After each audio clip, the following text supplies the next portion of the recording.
Agradecer as palabras de cariño tanto de Marga como de Ana, saber que todo o que imos facendo e construindo é colectivo, non?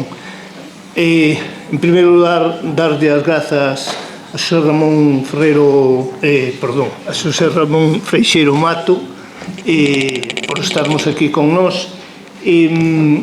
Como vedes, o título desta conferencia corresponde co libro que tedes nas vosas mans, que foi produto dun acordo da CIGA, da súa fundación Moncho Reboiras, co obxectivo de termos un libro que, aparte de facer a historia do noso idioma, dera resposta, despois dun análise da situación na que máis que preocupante está o noso idioma, a parte da análise, dar unhas propostas a respeito de cales deben ser os camiños que debemos seguir para que algún día consigamos que a nosa lingua sea unha lingua normal no noso país.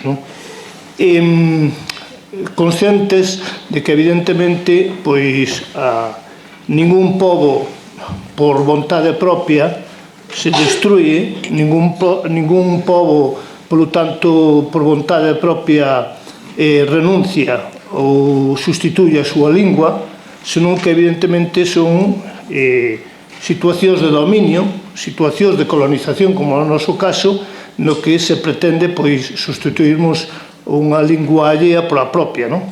E iso corresponde, sin lugar a dúbidas tamén, unha política lingüística, para que iso cada vez vai a máis se non somos capaces de impedilo. Nese sentido que tamén o propio libro, que é unha síntese da nosa historia, tamén recolle, como dicía antes, alternativas e propostas que son fundamentais e imprescindibles para que a nosa lingua teña futuro. Tamén coñecedores de que o futuro do noso idioma é parello co futuro, ou vai ir parello co futuro que teñamos como país soberano. Dito eso, como dicía antes, agradecer en todo caso a Freixeiro, darlle os parabéns por esta obra, grazas pola súa disposición permanente e desinteresada que tuvo sempre coa SPG, que tivo sempre coa CIGA, que foi e é, como hoxe, ha sido asistente á xornada na súa historia de 33 anos. É dicir que estamos ante un libro que é moi necesario, de fácil lectura e comprensión, mas con gran rigor científico e académico. Podemos, nese sentido, dicir que estamos ante unha obra mestra, moi acertada, para o que necesitamos saber sobre a nosa lingua e para podermos incidir socialmente con maior coñecemento na defensa do noso idioma. É un libro que sintetiza a historia da nosa lingua, desde as súas orixes, pasando pola extensa etapa normalizada, ata o período de subordinación que vai desde o que se inicia coa doma castración do Reino de Galicia, que continúa até de hoxe. Analiza as claves para podermos comprender o estado actual do noso idioma, parándose nos preconceitos ligados á nosa lingua, e achega as liñas básicas, como decíamos antes, necesarias para reverter a actual situación de acelerada sustitución lingüística de perda de galego falantes. Estamos ante un libro que me gustaría non só recomendaros que o leades, é obvio, senón que mesmamente o aconselledes e que mesmamente pode ser un material de utilidade nas propias aulas. Dito isto, paso a presentar brevemente a Xosé Ramón Freixeiro Mato. Ten que disculpar que non vou facer unha presentación extensa, porque se xa fago, roubolle tempo para a súa exposición. Entón, en todo caso, dicir que Xosé Ramón Freixeiro Mato percorreu todos os niveis educativos, foi docente en todos os niveis educativos, en todos, e rematou sendo catedrático na Universidade da Coruña, de Filoloxía Galega. el licenciouse en Filoloxía Hispánica, Asociación Galego-Portugués, e Filoloxía tamén Románica, Asociación Español, e, como dicía, rematou a súa andaina profesional como catedrático na Universidade de Filoloxía na Coruña. Na súa levou a cabo diferentes liñas de investigación fundamentais no que ten que ver coa gramática galega, daí as súas publicacións de todos os volúmenes desde a gramática galega e o volume número 1, fonética e fonoloxía, o 2 de semántica, e continuou hasta con 4 volúmenes, creo, de todos os aspectos da lingua. Tamén outra das liñas fundamentais da súa investigación é todo o que ten que ver coa historia da nosa lingua e coa situación sociolingüística, tanto de perspectiva histórica como actual. Dicir que foi activo o premio literario Ángel Fole por 2 veces, mesmamente tamén recibeu por 2 veces, gañou por 2 veces o premio da Crítica de Galiza na modalidade de investigación. Unha liña fundamental do seu traballo, da súa investigación, é a lingua e o estilo de diferentes autores que, nomeadamente, de Noriega Valera, sobre o cal fixo a súa tese doutoral, e Rafael Dieste, sobre García Barros, Sebastián Martínez Risco e Manuel María. Dirixeu a Revista Galega de Filoloxía durante varios anos, é autor de numerosos relatorios, participante en congresos, e, como dicía antes, dunha obra bibliográfica extensa, necesaria e imprescindible. Destacar, en todo caso, nas súas publicacións, só me vou fundamentar naquelas que teñen que ver de alguna maneira co título da conferencia do Xenosa, que é aquí leva 6 edicións do libro Lingua Galega, Normalidade e Conflito, tamén Lingua, Nación e Identidade, que está publicada en Lai o Vento, Lingua de Calidade, 20 reflexións e unha proposta esperanzada para un galego con futuro, en edicións xerais, e Idioma e Sociedade, que é publicada no 2020 sobre a normalización e planificación da lingua galega, e que ven ser que se veu a publicar por a Fundación Moncho Reboiras, que tedes aí nas vosas mans, e que, como decíamos antes, é de obrigada lectura. Rematar dicindo que Freixeiro Mato foi unha peza fundamental no que é o acordo normativo que temos hoxe en vixencia, e ao mesmo tempo é unha persona que participa activamente en todo aquilo que se lle encomenda desde unha perspectiva da nosa lingua e da perspectiva de compromiso con todo o que nos conforma como país. E nada máis, moitas grazas. Desde a CIGA, desde a propia Fundación, estamos sumamente agradecidos por este libro, que, como decía, é unha peza fundamental para o noso traballo no día a día.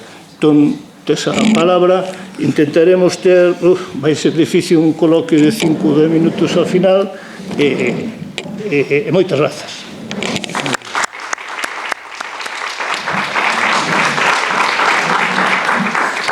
Ben, pois, bo día, moito obrigado a Anxo pola súa xenerosa presentación. Claro, o tempo corre rapidamente, entón vou entrar en materia canto antes, non porque non sei se terei que facer como eses pilotos de avión, de coller unha rota máis breve para chegar ao destino en tempo. Ben, en primeiro lugar, de todas as formas, teño que agradecer o convite da CIGA de SAPG a participar nestas xornadas, que desde logo hai que felicitar as persoas que as organizan por esa longa trayectoria, na cal eu tamén tive a honra de ter participado en diferentes ocasións. O tema que desenvolverei é un tema excesivamente amplo como para tocalo en profundidade aquí neste tempo, mas procurarei sintetizar algúns aspectos máis interesantes. Trátase de facer un breve percurso polo pasado e polo presente da lingua galega, sempre na perspectiva de vermos cal pode ser o seu futuro. Teño que sintetizar xa dicindo que o pasado máis remoto da lingua galega é un pasado brillante. O presente é un presente dificultoso, como todas e todos sabemos. E o futuro é un futuro incerto. Mas eu o que pretenderei é dar unha visión honesta e sincera do que eu penso a respecto de toda esa situación histórica da lingua e, sobre todo, a situación actual e as súas perspectivas de futuro. Unha visión honesta, mas sempre vai ser persoal, subxetiva. Non existe a obxectividade. Aquelas persoas que máis presumen de seren obxectivas, acaban sendo as máis subxetivas, porque cada persoa temos a nosa propia visión dos feitos e o que pretendo é tratalos co máximo rigor. Por tanto, eu non son neutral ao falar da historia da lingua galega, nen o pretendo ser. Eu falo desde dentro do compromiso coa lingua galega. De facto, eu son socio da CIGA, da SPG, son militante do Bloque Nacionalista Galego e lembro agora, despois de escoitar a última parte da intervención precedente sobre Luisa Villalta, que, claro, eu non son un político, políticos somos todos. Todas somos políticos, mas eu non teño unha vida política activa, etc. Digamos como ocupando cargos e cousas desas, nin moito menos. Fixenme militante, digamos, por un compromiso de querer botar unha man pola causa da Galiza e da súa lingua como elemento fundamental.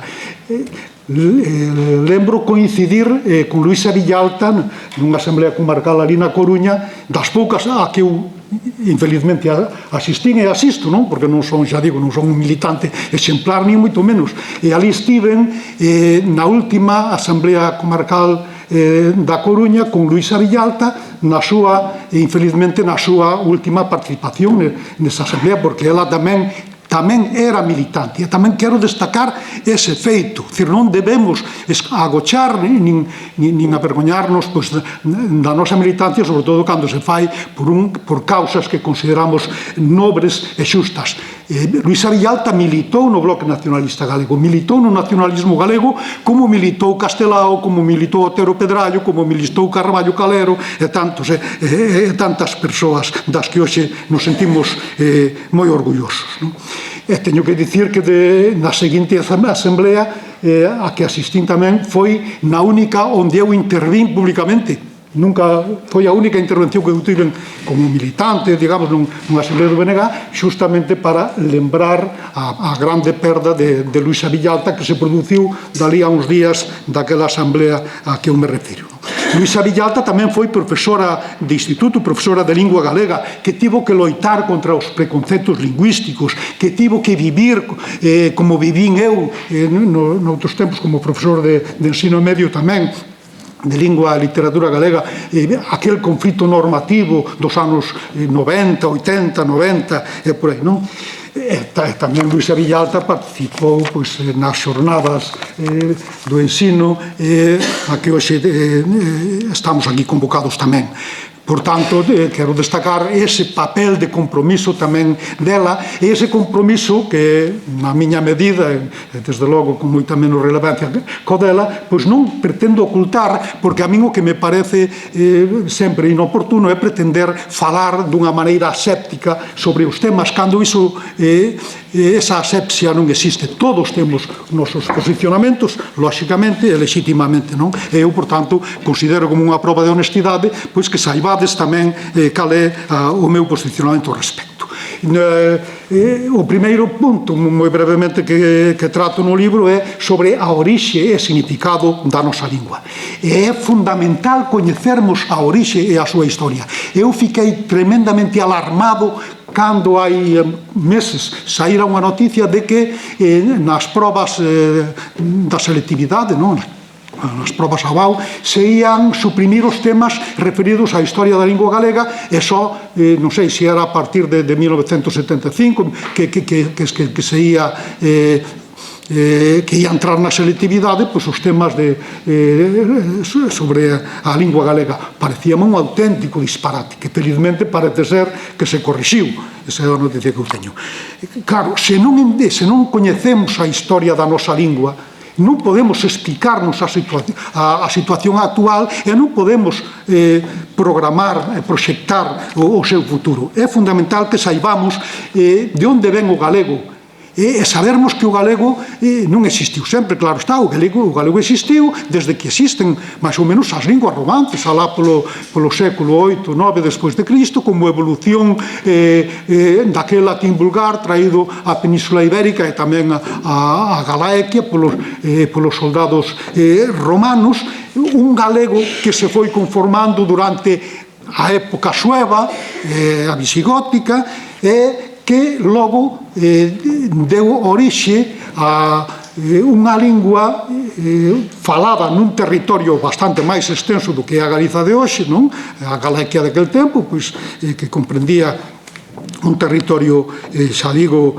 que se prolongaba por todo o que é o norte de Portugal e dos territorios peninsulares limítrofes tamén.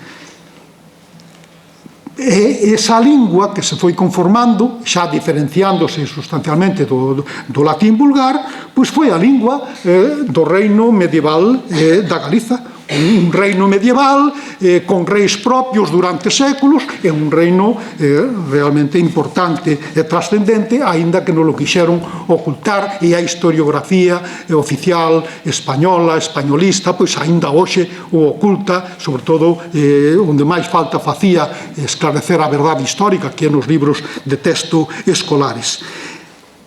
Esa lingua tamén era a lingua de Portugal, porque Portugal naceu dentro da Galiza. Portugal era parte, o que é o condado portucalense, iso era parte do reino da Galiza, e que falaba galego, lóxicamente. E logo se independizou e continuou sendo galego.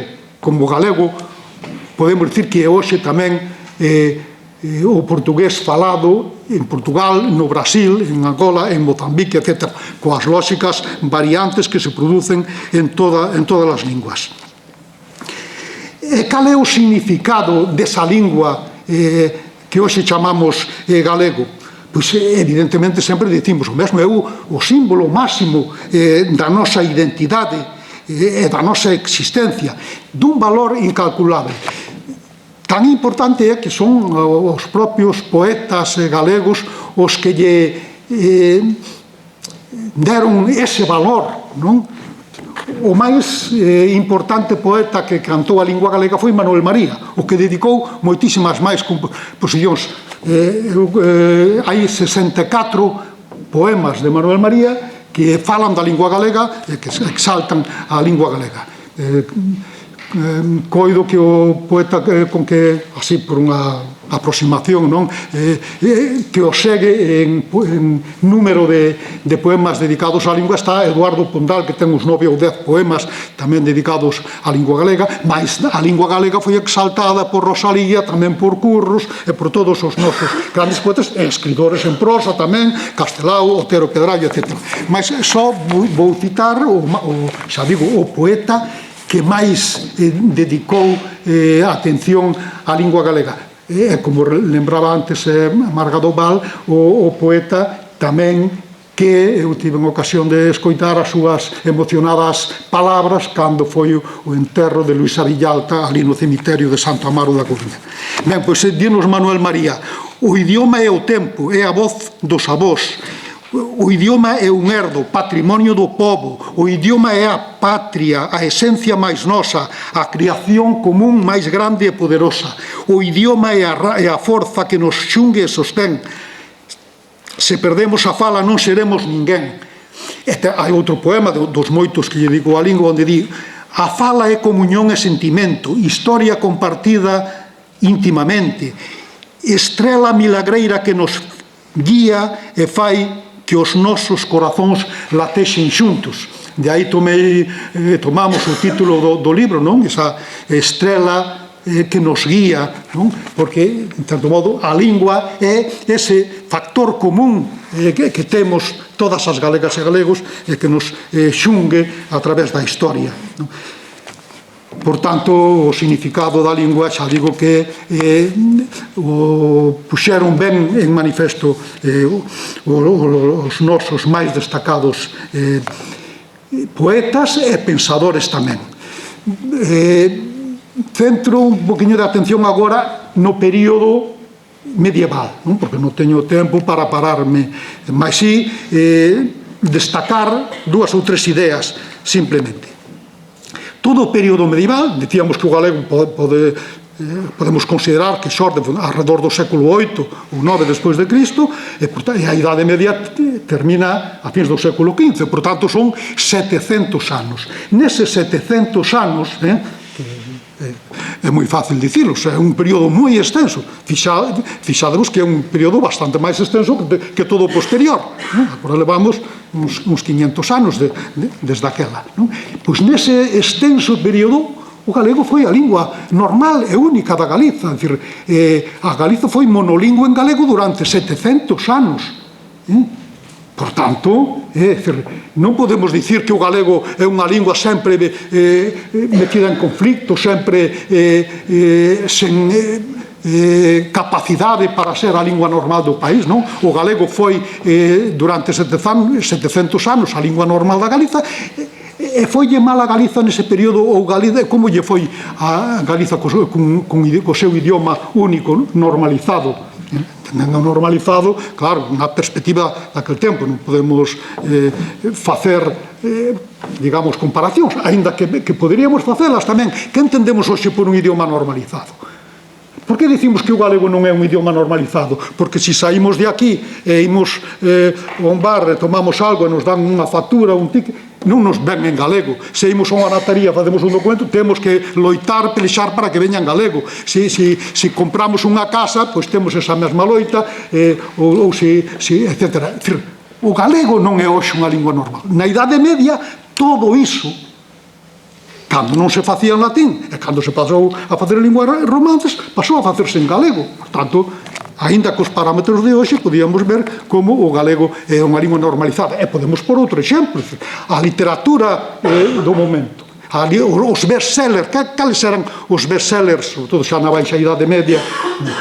Pois as historias, a crónica troiana, que agora está da actualidade, que son historias maravillosas que debíamos, obviamente, coñecer hoxe en edicións divulgativas que pudese ler todo o mundo. As crónicas troianas, a demanda do Santo Graal, todas esas historias tal, eran as que se lían en toda Europa. Pois esas historias que lían en toda Europa, aquí tivémolas en lingua galega e puderon ser lidas en galego, ser lidas pola ínfima minoría que sabía ler naquela altura, claro está, non?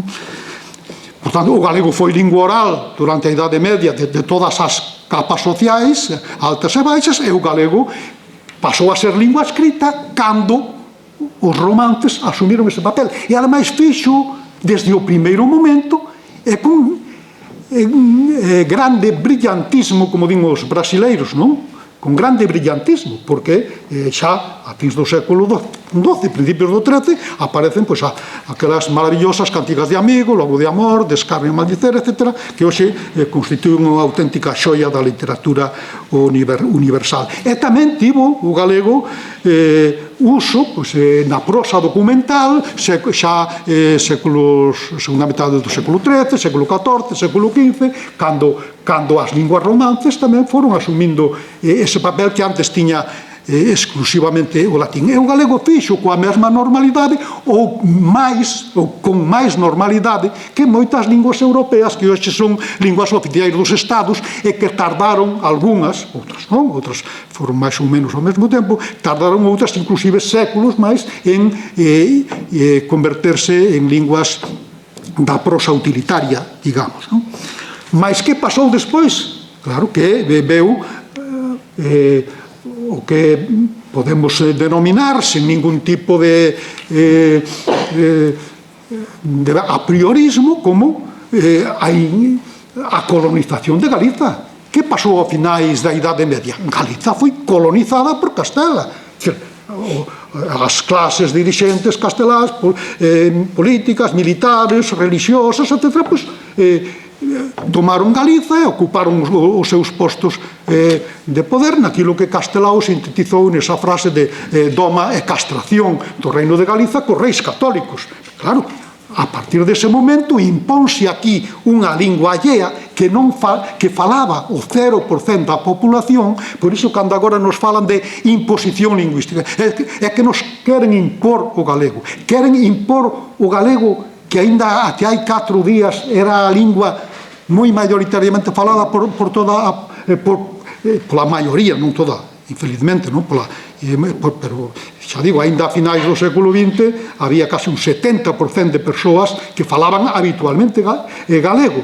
E se pode impor unha lingua que fala o 70% da xente habitualmente, e o 90 e pico por cent ocasionalmente. Na Idade Media sí podemos dicir, a finais da Idade Media, que houve imposición do castelán, porque nese momento o castelán aquí falaba o 0% da xente, e imponse unha lingua totalmente allea a Galiza. Evidentemente, cos períodos transitorios, xa sabemos que na segunda metade do século XIV houve unha primeira penetración do castelán por aquelas loitas sucesorias na coroa de Castela, que agora non imos parar nelas, etc. Despois de esa colonización da Galiza polos reis católicos, digamos, pois o que se vai tamén é, paulatinamente, ir incorporando xa o castelán como lingua do poder foráneo invasor. Iso é o que pasou aquí. Entón temos esa data simbólica do ano 1480, por tanto xa a finais do século XV, reinado dos reis católicos, cando pois os notarios galegos pois son obrigados a examinárense en Castela, con formularios en castelán, etc. E aínda así, moitos deses escribáns, moitos deses notarios, cando voltaron para Galiza, continuaron, aínda durante fins do século XV, durante a primeira metade do século XVI, aínda continuaron facendo moitos xa a súa documentación en lingua galega. Pasa que, claro, era un proceso, e paulatinamente o peso do poder, a importancia do poder vai conseguir que sexa o castelán o que acabe impóndose. E despois, por tanto, veñen eses que temos estudado como os séculos escuros, que propiamente, baixo este nome, deberíamos considerar só o século XVI e XVII. Séculos escuros. Por qué? Porque Galiza foi obxecto de desprezo, de subordinación, a parte de xa de se converter nunha colonia da coroa de Castela, está claro. Entón, ese desprezo pola Galiza tamén arrastrou o desprezo pola lingua galega, que pasou a ser considerada como unha lingua, digamos, un castelán mal falado, unha linguaxe vulgar, ruda, bruta, etc. Ese tópico foi o que logo se estendería. Iso durou durante o século XVI, XVII, claro que son 200 anos, evidentemente non é pouco. O século XVIII e sucesivos continúa ese proceso de perda de falantes do galego, e como son vasos comunicantes, aquilo que perde o galego gaña o castelán, é evidente, non? O galego foi perdendo falantes, moi poucos neses séculos aínda perdeu moi poucos falantes, podemos dicir que do século XV até o século XIX máis ou menos perdeuse o 10% de falantes. O galego chegou a finais do século XIX sendo falado por máis do 90% da población como lingua única. Así nos lo di Carme Hermida na súa tese de doutoramento feita sobre ese período e por aí. Agora, no século XVIII continúa, desde logo, o avanzo da diglosia, etc., mas si van aparecer aí figuras ilustradas, personalidades de grande relevo intelectual, as maiores de toda a península, como pode ser o padre Feixóo e o padre Sarmiento, que van defender o galego e que van reivindicar o galego como lingua digna, etc., digamos, derivada do latín e non unha deturpación do castelán como interesadamente se dicía. Por tanto, no século XVIII iníciase un período de rexeneración do galego. Aquel galego que tivera 700 anos de vida normal na Galiza, que logo pasou 200 anos sendo obxecto de desprezo, pois comeza no século XVIII a rexeneración, mas comeza, claro está, por unhas pequenas elites intelectuais que con todos son moi importantes porque marcan, digamos, os argumentos rigorosos para logo poder avanzar nesa rexeneración. Sabemos, e aquí non me vou parar porque entón o avión non chega a tempo, e vou ter que coller un tal, claro, xa non vou falar logo do rexurdimento no século XIX, que debemos ter en conta que é un rexurdimento literario, cultural, recuperase o galego na literatura, mas o proceso de diglosia avanza, cada vez falan menos galego, o galego está fora da administración, da xustiza, etc. Claro, iso hai que telo sempre moi presente. Mas é moi importante o rexurdimento, o labor de Rosalía, Curros, Condal, etc. Logo veñen o paso ao século XX, as Irmandades da Fala, a aparición do nacionalismo galego. O nacionalismo galego fúndase coas Irmandades da Fala en 1916, vinculado á defensa da lingua, porque xustamente recibe o nome de Irmandades da Fala. Era a lingua o motivo central da creación, digamos, ou de dar o paso á creación do nacionalismo galego.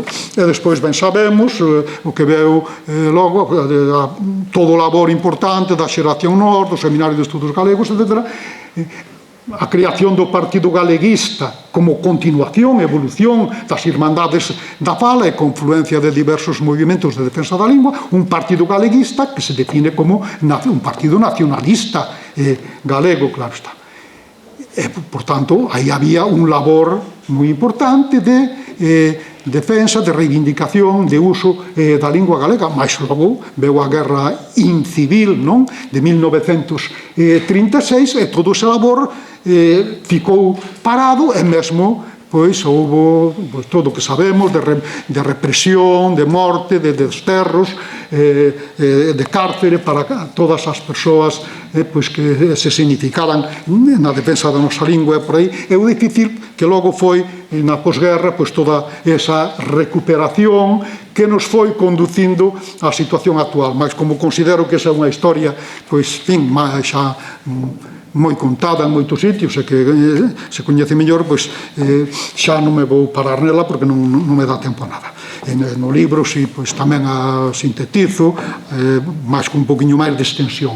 Quero pararme agora un pouco na situación actual. Entendendo a situación actual, digamos, a destes últimos 20 ou 30 anos, non? O que levamos do século XXI e os anos finais do século XX.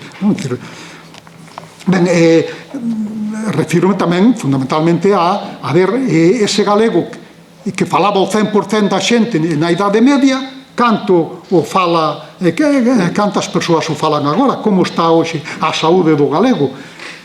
E teño que dicir que a saúde do galego hoxe, como digo aí no libro, é frágil.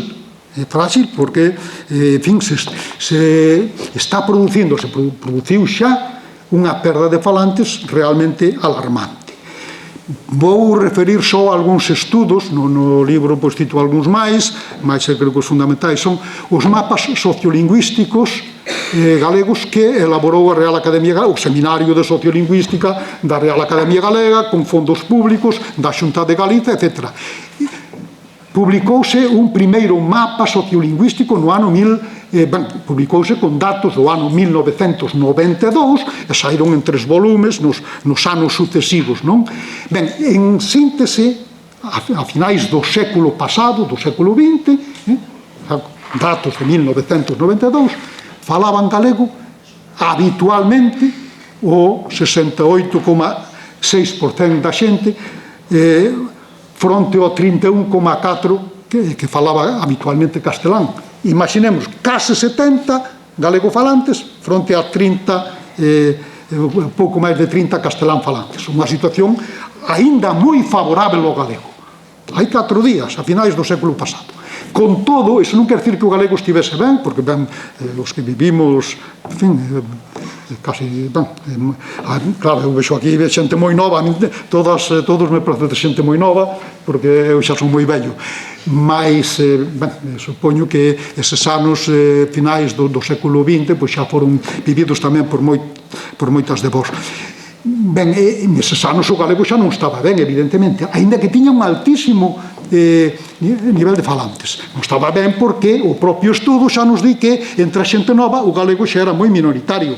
Nas cidades o galego xa estaba por debaixo do castelán daquela. Agora, no conxunto do país, os datos eran realmente bons. Despois, a propia Real Academia Galega, o Seminario de Sociolingüística, elaborou un novo mapa en 2004, con 12 anos de diferenza, de 92 a 2004, ademais co objetivo de medir como evoluíra esa situación. E fixémonos, no 2004 xa nos dá uns datos totalmente á inversa. O galego é a lingua habitual, máis ou menos do 39% da xente, e o castelán, lingua habitual do 61%. Este estudo da Real Academia do Seminario de Sociolingüística, que foi publicado tamén en 3 grosos volumes, e que teño a sensación que deben estar aí agochados, tirados nalgún soto, nalgúna consellería, porque nin tan siquiera tiveron a decencia de presentalos públicamente, porque non lles conviña, porque non tiñan nada de que presumir aí, e pasaron totalmente desapercibidos. Despois, algún estudioso intentou desacreditalos, dicindo que mudaran a metodoloxía, e efectivamente houve unha mudanza de metodoloxía, etc.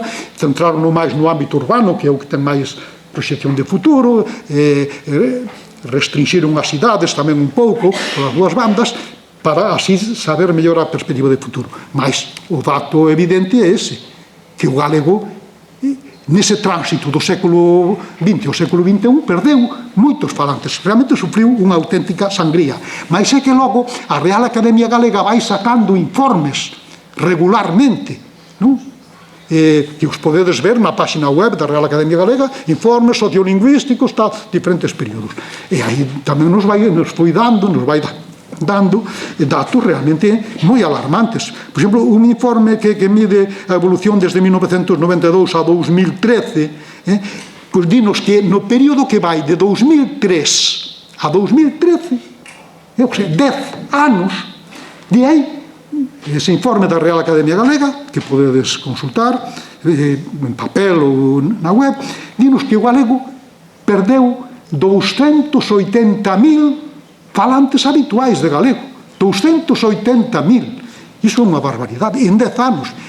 Iso é moitos máis que todos os que se perderon nos séculos precedentes. Sería o 20% de todas as persoas galego-falantes.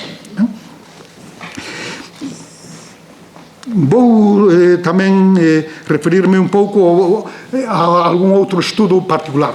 Sabemos que eso si foi moi anunciado públicamente pola Real Academia Galega, tamén pola Secretaría Xeral de Política Lingüística. Houve un mapa sociolingüístico escolar de AMES que se publicou no ano 2021. No ano 2021, no Concello de Ames, que temos aquí ao lado, e que parece que os sociolingüistas que traballan na Real Academia Galega consideraron que era o Concello representativo do conxunto da Galiza, e entón centraron aí un estudo para ver como estaba o galego entre a poboación escolar, entre os nenos e as nenas, o alumnado escolar, non?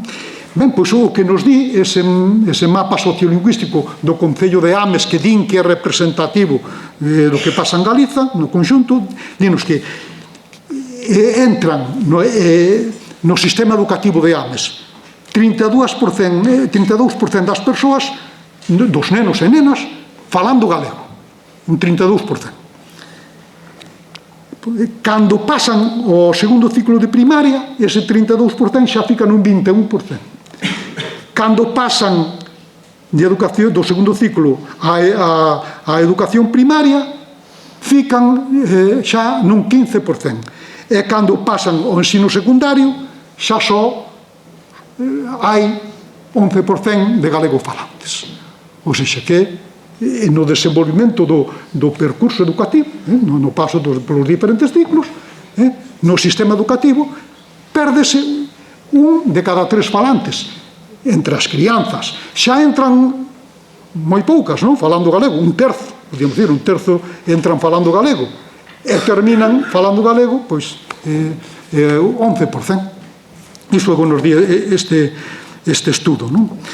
Logo, como estábamos no ano de Luisa Villalta, se falou dela, pois vou facer unha referencia a un estudo pequeno que se publicou, que publicou un profesor, Xione Cao, sobre o Instituto Isaac Díaz Pardo de Sada, o instituto onde Luisa Villalta daba aulas de lingua e literatura galega cando se produciu o seu infeliz pasamento.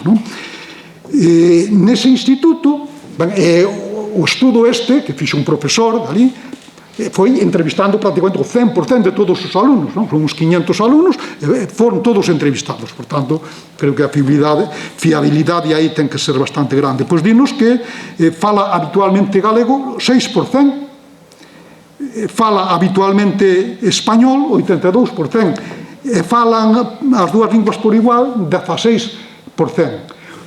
Sada, para que non o coñeza, é unha vila a 30 km da Coruña, vila mariñeira, moita xente do rural que vive por ali, que se escolarizan ali no centro de Sada. Por tanto, xa vemos, na mellor das hipóteses falan algo de galego o 16% das crianzas, o resto xa non fala nada de galego. Portanto, a situación é realmente preocupante. Hai outro estudo da Real Academia Galega que se publicou tamén no ano 2021 que se titula Prácticas lingüísticas na infancia, centrándose nos primeiros anos de escolaridade, nas crianzas dos primeiros anos. E aí estuda como foi evoluindo o uso do galego polas crianzas coa aplicación daquel decreto 124/2007 do goberno bipartido PSOE-BNG, que lembraredes que entrou en vigor e infelizmente non durou moito. O que nos di este informe da Real Academia Galega é que se constata que con ese decreto o uso do galego polas crianzas aumentou máis ou menos un 22% nos parámetros que se poden medir escolarmente, non? Ou seja, no uso que facían o alumnado co profesorado, no uso do galego nos exames, etc. E aí aumentou. E aumentou considerablemente, por tanto, alrededor dun 20% ese uso do galego. Cando despois tivemos esa mudanza de goberno en 2009, coa entrada de novo, coa volta ao poder do Partido Popular, coa anulación daquel decreto que era copia literal do Plano Xeral de Normalización da Lingua Galega de 2004, elaborado polo propio, ou promovido polo propio PP e aprobado polo PP con Fraga Ibarne de presidente no Parlamento Galego. Pois convido-vos a que leades ese decreto 2007, copia literal, non muda ninguna vírgula daquel. E o PP logo votou en contra e fixo unha grande campaña de que se impuña o que eles mesmos promoveran e aprobaran. Isto é a realidade dos feitos. Ben, pois anulouse ese decreto de 2007, impúxose o decreto actualmente vigorante, o decreto chamado falsamente de plurilingüismo, que outros chamamos decreto da vergoña. Ben, pois o que constata este informe da Real Academia Galega, o do Seminario de Sociolingüística da Real Academia Galega, que está dirixida non por ningún militante do BNG, desde logo, senón por militantes cando menos adherentes a outras forzas políticas de ámbito estatal, e constatan que desde que se aplicou ese novo decreto de 2010 o uso do galego polas crianzas nos centros escolares reduciuse máis ou menos na mesma proporción que antes aumentara. Co cal, creo que podemos constatar ben claramente como a política lingüística influe decisivamente. É por iso que a situación, evidentemente, está mal do galego, mas a través dunha política lingüística adecuada pódese realmente reverter a situación aínda hoxe, non? Se hai vontade para iso. E despois fago referencia, quería comentar tamén aquí, aínda que teño moi pouco tempo, a vixencia e a existencia aínda dos preconceptos ou prexuízos lingüísticos que se consideraba que podían estar superados, sobre todo entre a xente nova, mas que tamén os estudos que se están facendo están demostrando que non se superaron, que están vigorantes os preconceptos lingüísticos tamén entre a xente nova, porque non pode ser de outra maneira. A xente nova recibe os prexuízos dos seus pais e do seu ámbito de socialización, e se esos prexuízos están vigorantes nos avós e avoas, nos pais e nais, etc., pois transmítese tamén os descendentes. Por tanto, aínda temos que facer grandes esforzos para revertermos esa situación. Hai que superar os preconceptos, claro, e para iso hai que incidir socialmente na modificación dese discurso que aínda circula de que o galego é unha lingua de brutos, de ignorantes, etc., etc. Por tanto, para iso hai que ter argumentos, hai que coñecer a historia, hai que coñecer o presente, etc. Aí, claro, temos que superar aínda complexos de inferioridade que están vigorantes en sectores da sociedade galega, o fenómeno do autoodio que aínda está presente tamén en sectores da sociedade galega, e mesmo casi podíamos decir certas situacións de esquizoglosia, que é un termo que tamén utilizan algúns sociolingüistas e que pode ter certa aplicación á realidade galega, non? Eu afirmo desde a miña perspectiva, como vos dixen, que o Partido Popular aquí, a Xunta de Galiza, está seguindo unha política lingüística lingüicida, está acabando co uso do galego, sobre todo entre a xente nova. En xeral, ben sabemos, o discurso do Partido Popular pois é contrario ao galego, aínda que o adornen ás veces con algún elemento folclórico, e resulta que onde o Partido Popular alcanza unha porcentaxe de votos totalmente apabullante é naqueles sectores monolingües en galego. Os pequenos concellos onde o 100% fala galego, pois o Partido Popular saca 70-80% de voto. E curiosamente, o BNG, o nacionalismo galego comprometido, así o creo ben firmemente na defensa da lingua galega, pois resultou ser a primeira forza política nunha cidade como Vigo, onde o uso do galego é realmente moi baixo. E tamén resultou ser a primeira forza política entre a xente nova que é a que menos fala galego. Por tanto, estamos certamente nesa situación de casi de esquizoglosia que tamén dá para reflexionarmos e pensarmos. No libro fago unhas conclusións. Eu teño o que me diga aquí o Anxo. Dinos que temos 10 minutos. 10 minutos, se damos 2 ou 3 aos asistentes, a ver se en 7 minutos. Se en 7 minutos acabamos de decir así dúas ideas, nada máis. Simplemente eu pago unhas conclusións onde digo que o galego é unha lingua que está en perigo hoxe en día, mas é unha lingua aínda viable. Ten moitos elementos para a súa posible normalización, mas hai que ter vontade política, claro, hai que facer políticas lingüísticas adecuadas. Eu estou ben seguro que se aquel decreto de 2007 continuase en vigor hoxe, a situación do galego entre a xente nova ia ser radicalmente distinta, con todos os problemas que sei que hai e que as mudanzas non son do día para nada. Por tanto, hai que facer políticas lingüísticas claras, porque persiste o conflito lingüístico, persisten. O galego non se pode dicir como ás veces nos transmiten, é que agora cada un fala o que quere. Acabamos de ver o outro día, non, como na propia UNED suspenden a unha persoa por facer un exame en galego, aínda hoxe.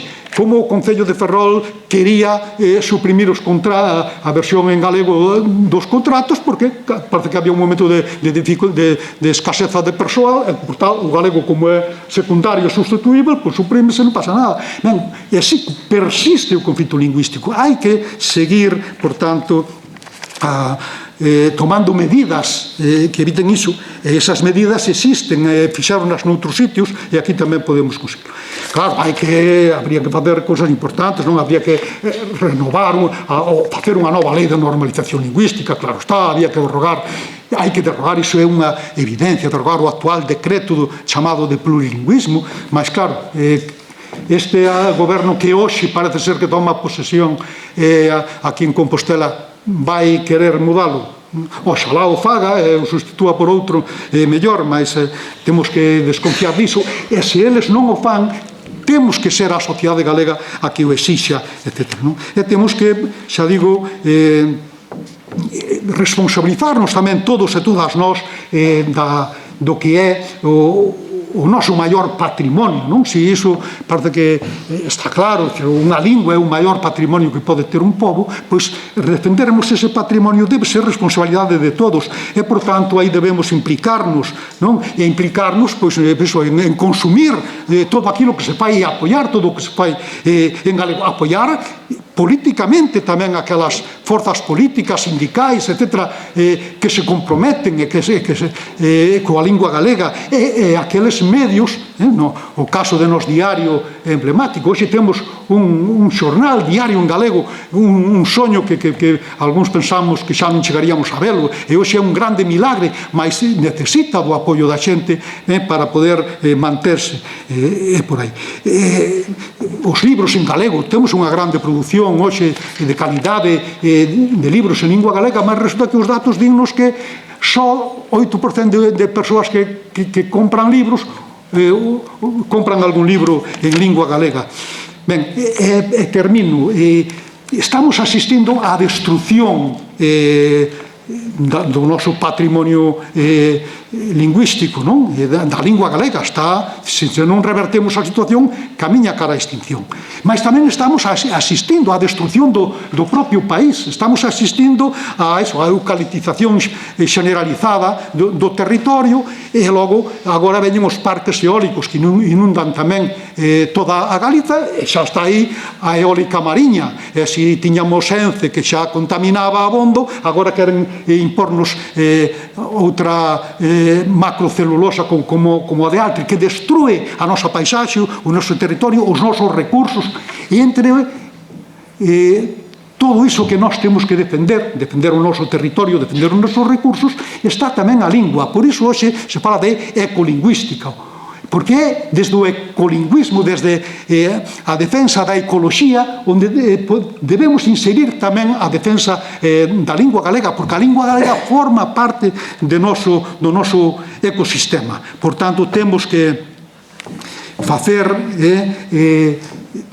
todo canto estea na nosa man para revertermos a deriva da lingua, porque senón, digamos, as perspectivas son moi malas.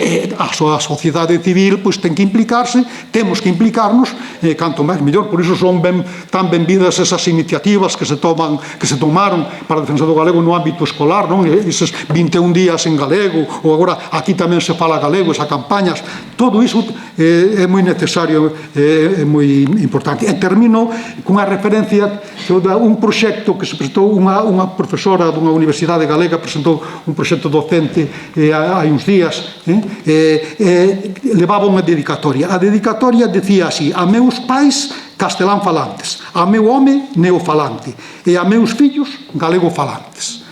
Eu coñezo esa profesora, personalmente dá-me a sensación que ela tamén é neofalante, porque a escoitei falar alguma vez, mas ese é o camiño que nos marca. Se conseguirmos que os nosos fillos, os nosos netos, etc., fillas, pois falen galego, pois o galego terá futuro. E iso xa depende de todas e de todos nós. Moitísimo obrigado pola vosa atención.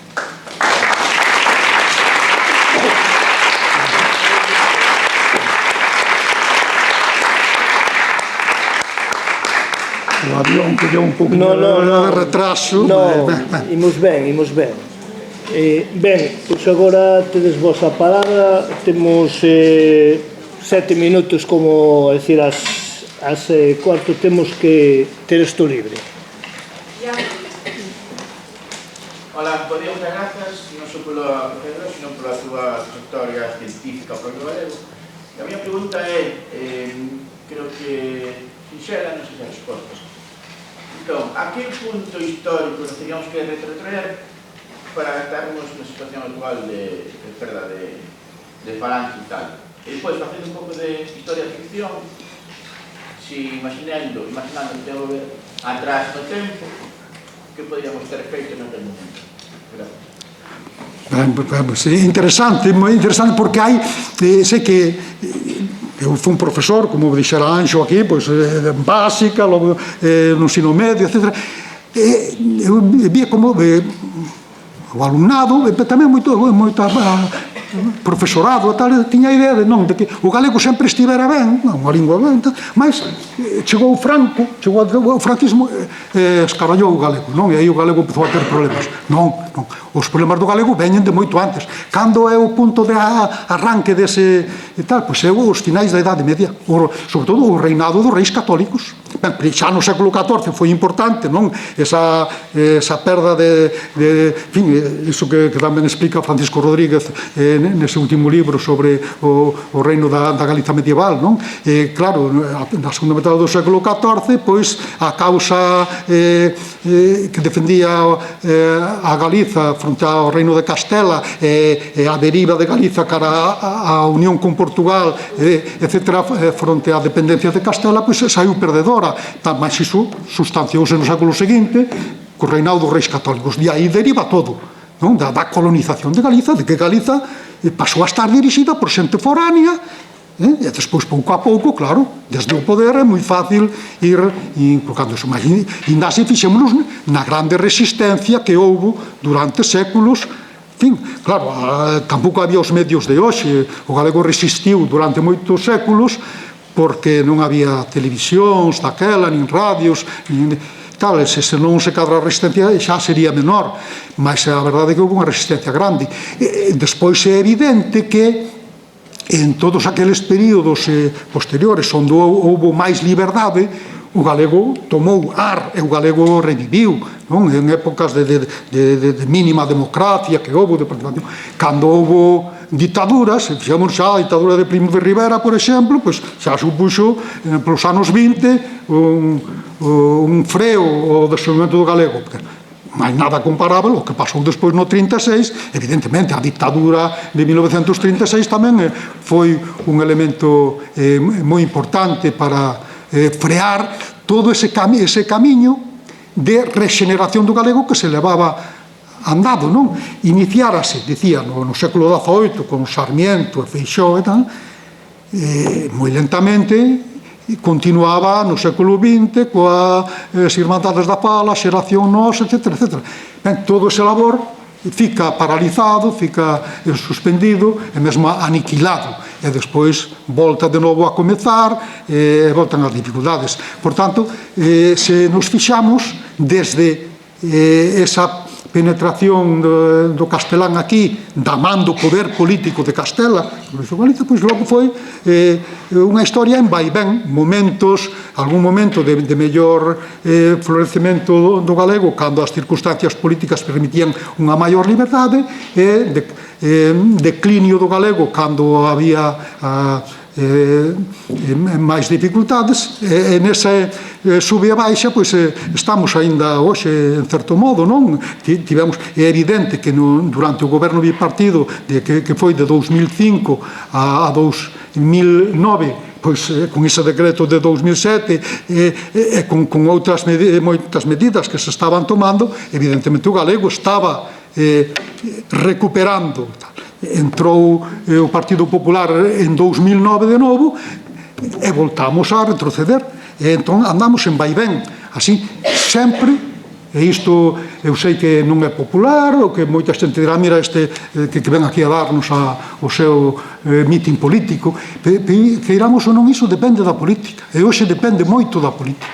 Claro, temos o exemplo do País Vasco e de Cataluña con outras políticas diferentes, con gobernos que sí apostaron polos seus idiomas, e claro, o caso do éuscaro é espectacular, non? O éuscaro hai 40 anos prácticamente dábase como lingua morta xa, lingua de difícil recuperación, e hoxe está tendo unha recuperación realmente espectacular. Non exenta de problemas, claro está, como ten o catalán, máis que están moito mellor que o galego, porque contan con moitos medios. Non sei se respondín, creo que había un punto máis. O sea, era unha historia de ficción que podíamos ter feito na reunión histórico para reverter a... Claro, que se podría ter feito, claro, se podíamos refacer a historia, aí estaba. Claro, fixamos aquel finais da Idade Media, o aliñamento de Galiza con Portugal, esa alianza atlántica, etc., que fixese que Galiza non dependese de Castela, pois a historia sería totalmente diferente. Claro, iso é así clarísimo. Que tería pasado despois se no 1900... unha vez pasada a Guerra Civil, non, estou así improvisando moito e tal, mas no que chaman a transición democrática. Pois que se Ramón Piñeiro non tivese disolvido na práctica o Partido Galeguista no ano 1977, pois o Partido Galeguista estivese vigorante, como estaba o nacionalismo vasco e catalán, e poidesen aí negociar outro trato para Galiza, outro estatuto, outras condicións, etc. A historia tamén sería diferente. Eu continuo ligando iso a sorte do galego, a sorte que teñan aquelas forzas políticas, sindicais, económicas, o que sexa, que creen no país e que apostan polo seu principal sinal de identidade, que é a lingua. Claro, se Galiza está gobernada, dirixida por xente que non cree no país nin na súa lingua, ou está dirixida directamente desde Madrid, nunca vai vir de Madrid a solución aos problemas da lingua galega, nin tan sequera eu yo pido, nin yo podemos exixir, porque non é a súa función. A lingua temos que defendela nós, de fora non nos la van vir defender. Ben, deixámoslo entón aquí porque cumprimos e así ninguén nos chama a atención. Pois nada, pois moitas grazas a Freixeiro e moitas grazas a